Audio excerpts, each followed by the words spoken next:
Most people think buying oil means one of two things. Either you are making a wild macro bet or you are trying to sound smarter than you are. I have never liked either version because when I buy something like oil in a moment like this, I am not trying to become a prophet. I am trying to protect a portfolio from a kind of damage that most people only recognize after it is already on top of them.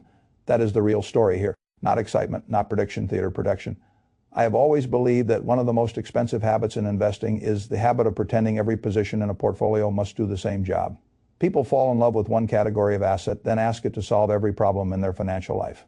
Stocks must compound, gold must defend, cash must stabilize, and from time to time a commodity can become something even more valuable than a trade. It can become a shock absorber. That is what oil looks like to me right now. Not because I want the world to get worse, not because I am cheering for war, tighter supply, or financial stress. Quite the opposite. I would rather see the world calm down and watch my long-held productive assets continue doing what they do over time. But investing is not about arranging your portfolio only for the world you prefer. It is about arranging your portfolio for the world that may arrive. And the world that may arrive here is one where a severe energy shock does not simply make gasoline more expensive. It works its way into shipping, food, inflation expectations, margin sentiment, and eventually asset prices across the entire financial system. That is when oil stops being just oil. It becomes the most direct expression of the stress itself. And if you understand that clearly, then buying oil is not necessarily a gamble. It can be insurance. That is how I think about it. Now, before we go any further, I want to say something that matters enormously. This kind of position only makes sense if you understand what you are hedging and what you are not. I am not buying oil because I believe it is a beautiful long-duration compounder in the same way a fine business can be. I am not buying it because I want to abandon broad equities or because I no longer believe in staying invested through cycles. I am buying it because when the world is hit by an energy supply shock large enough, oil can rise for the same reasons that the rest of the portfolio gets hit. That is the essence of a hedge. A hedge is not there to make your life exciting. It is there to make your losses less stupid. And in an environment where the market is still not fully respecting the scale of the energy threat, that matters. People hear the word hedge and they often misunderstand it. They think it means the investors become bearish on everything. Number, a hedge means the investor understands that some risks are not worth meeting with a naked balance sheet. That is all. If I have long-term positions in the S&P 500, in productive businesses, in metals, in other places where I want to stay invested, then I do not necessarily want to sell them every time the world gets ugly. Selling everything is not discipline. Sometimes it is just fear dressed up as prudence. What I want instead is a position that can rise if the thing I fear actually begins to damage the rest of the system. That is what oil can be here. If the shock deepens and stocks fall, the oil position can cushion the hit. If the shock deepens and the market panics, the gains in oil can become buying power for the rest of the portfolio at lower prices. That is not drama. That is preparation. The key, of course, is whether the supply shock is real enough to justify the hedge. And I think it is. The Strait of Hormuz is not a peripheral shipping lane. It is one of the most strategically important oil choke points in the world. Roughly a fifth of global oil consumption and a very large share of seaborne crude and related products normally move through it. That is not a small logistical detail. It is a structural artery in the world energy system. This is why I care far less about the headlines and much more about the flow. If the route is seriously disrupted, then the discussion stops being academic very quickly. A supply shock at that scale does not need every last barrel to disappear to matter.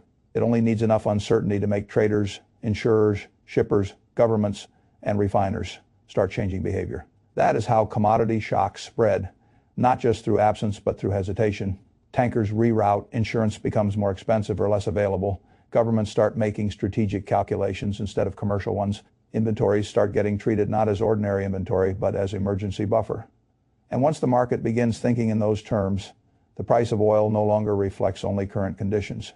It begins pricing the possibility of future scarcity. That is why I say people often misunderstand the first spike.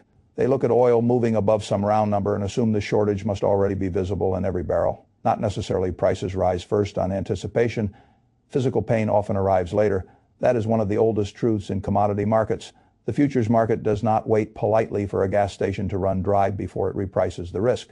It moves as soon as the market begins to believe that the current price is too low to manage demand against the potential loss of supply. That is exactly the issue here. If millions of barrels per Dalton Y are at risk or effectively choked off, the market does not solve that by moral argument. It solves it through price. Supply and demand do not negotiate through speeches. They negotiate through pain. And when supply falls, the mechanism that restores balance is demand destruction. That sounds technical. In plain English, it means the price has to rise enough to force somebody somewhere to consume less. That is the adjustment path. Not a press release, not a political hope. a higher price that makes behavior change. This is why I do not think looking at oil $100 and saying, well, that seems high enough, is serious analysis. High enough for what? High enough to make people uncomfortable, perhaps.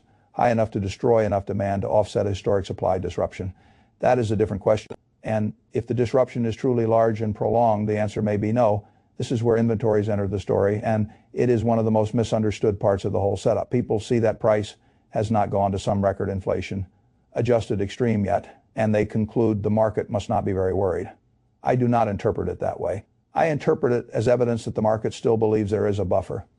There are inventories in the system, commercial inventories, government inventories, strategic reserves, floating storage, oil in tanks, terminals, and infrastructure spread across the world.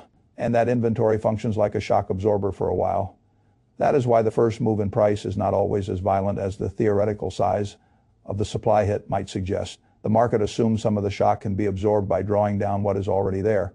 Fine, but the problem is that inventory is not a magical answer. Inventory is only helpful if it is the right crude in the right place, releasable at the right speed, and politically or commercially available for actual use.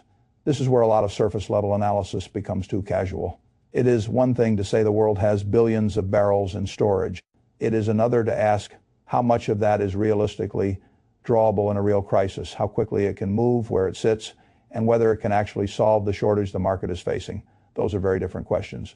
Strategic reserves are not normal everyday supply. Governments do not empty them casually.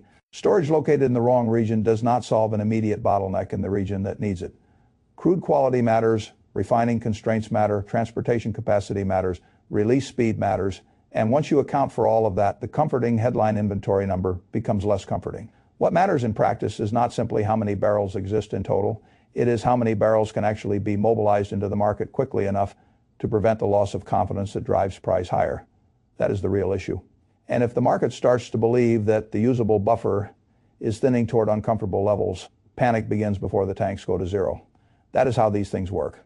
The fear starts when the cushion stops feeling thick enough, not when the last drop is gone. This is why I keep saying the oil price we see early in the shock is often not the true shortage price. It is the transition price. The market is still moving from there is some buffer toward the buffer is no longer sufficient. And when that mental shift occurs, price can move much more violently. That is what I think people are still underestimating. They are looking at a number on the screen instead of the structure underneath the number. The structure is what matters. If a major global route is constrained, if exports are severely disrupted, if inventories are being drawn, and if the rest of the market is still psychologically anchored to old price ranges, then oil does not need to be at a new all-time high for the setup to remain very dangerous. It simply needs to be too low for the level of actual stress the system is beginning to absorb now. People will immediately ask, is it too late? That is one of the worst questions investors ask, because buried inside it is usually a wish to be told that they have missed the move and can therefore avoid the discomfort of making a decision. Too late compared with the lowest print in the past year, maybe compared with the price the market may require if the disruption becomes more prolonged and the inventory cushion keeps getting eaten away. That is a different conversation. I am much less interested in whether I caught the exact bottom than whether the thesis still has a rational asymmetry.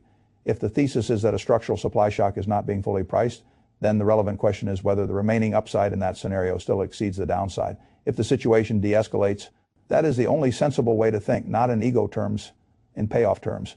This is also why I appreciate the source document's honesty in saying the oil position is not a standalone heroic bet. It is part of a portfolio logic. That is how mature investors should think. Not, will this one thing make me rich? But what role does this position play relative to my total balance sheet? That is a much better question. When a portfolio contains broad equities, metals, and long duration holdings, you do not want to liquidate in a panic. An oil hedge can play a very useful role if the catalyst driving oil higher is the same catalyst that may hit stocks. That creates a natural offset, and the offset has two values. The first is arithmetic. If the broad portfolio suffers a drawdown, the gains in oil can reduce the total damage. The second is strategic. If stocks fall because oil and the shock behind it drive inflation fears, margin compression, and panic, then gains in oil can be harvested to buy high-quality assets at lower prices. That is a beautiful kind of hedge because it does not merely cushion the blow. It can finance your offense later. I always like hedges that can turn into future buying power. I had more interesting to me hedges that simply sit there and bleed premium until something goes wrong. This is one reason oil is attractive in this specific setup. If the scenario I fear does not arrive, then perhaps the hedge underperforms or even loses some money. Fine, that is the cost of protection. If the scenario does arrive, the oil gains can be harvested into weakness elsewhere. That is how portfolios survive ugly transitions without resorting to full liquidation. Now let me be equally clear about the risk. This is not risk. Free money, de-escalation is the obvious danger. If the conflict cools, if the route meaningfully reopens, if exports normalize faster than expected, or if fear collapses out of the curve, oil can drop hard. Commodity markets do not hand out upside politely, and they do not take losses politely either. A hedge can lose money quickly if the feared scenario does not develop. That is why size matters. A hedge that is too large stops being a hedge and becomes an identity statement. I have no interest in that. The correct size for a hedge is the size that improves your portfolio outcome under stress without becoming the thing that determines your fate on its own. That is a subtle line, but it matters. You never want the hedge to become the portfolio's new source of fragility. That would defeat the whole point. The other danger is that people start believing their own drama. This happens all the time with macro trades. A person begins with a sensible thesis, sees a few gains, and then starts turning a hedge into a worldview. Suddenly every headline confirms the view, every risk is one-sided, and every contrary possibility gets treated as foolish. That is when investors get hurt. Not because the original thesis was stupid, but because the position stopped being a tool and became a personality. I never want that. Oil here should remain a tool. It is a way of saying, if the supply shock is real enough to hurt everything else, I would like one part of the portfolio to benefit from the cause of the pain. That is all a tool, not a religion. Now, let us talk about price history, because people misuse it constantly. They look back at 2008 and say oil once touched the high 140s. So surely it can revisit that perhaps. But history should not be used like a lazy slogan. The point is not that. Because something once hit a price, it must return there.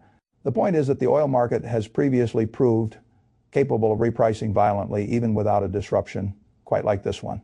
And once you remember that, the current move does not look nearly as extreme as the headlines make it sound. If you also consider that the nominal dollars of 2008 are not today S dollars, the idea that today S market could require substantially higher prices under a true prolonged shock becomes easier to understand. Again, I do not say that to predict some exact target. Exact targets make people stupid. I say it to remind you that markets have moved much farther, much faster, under less structurally alarming conditions than the ones being described here. This is why I do not take comfort from the fact that oil is not yet at some dramatic inflation adjusted record to me. That simply says the market is still giving the buffer story and the de-escalation story more respect than the worst case supply story. Maybe that is correct. Maybe it is not. But if it turns out to be too relaxed, the repricing can be nasty. Now, some people will say if your long-term philosophy is to hold the S&P 500 in broad productive assets, why not just stay the course and ignore this? That is a fair question. And the answer is that staying the course does not forbid preparation. I can remain long-term constructive on productive assets and still acknowledge that a specific shock can create a severe temporary drawdown that I would prefer not to meet naked. There is no contradiction there. Long-term investors get in trouble when they think any form of hedging is a betrayal of their philosophy. It is not. The betrayal comes when fear makes them liquidate what they should have held. A well-designed hedge can keep a person invested elsewhere because the pain is less overwhelming. That is another hidden value of the hedge. It helps behavior, and behavior matters more than most people want to admit. A person with no cushion watches a 25% drawdown and starts making emotional decisions. A person whose oil hedge softened the blow may remain calm enough to act rationally.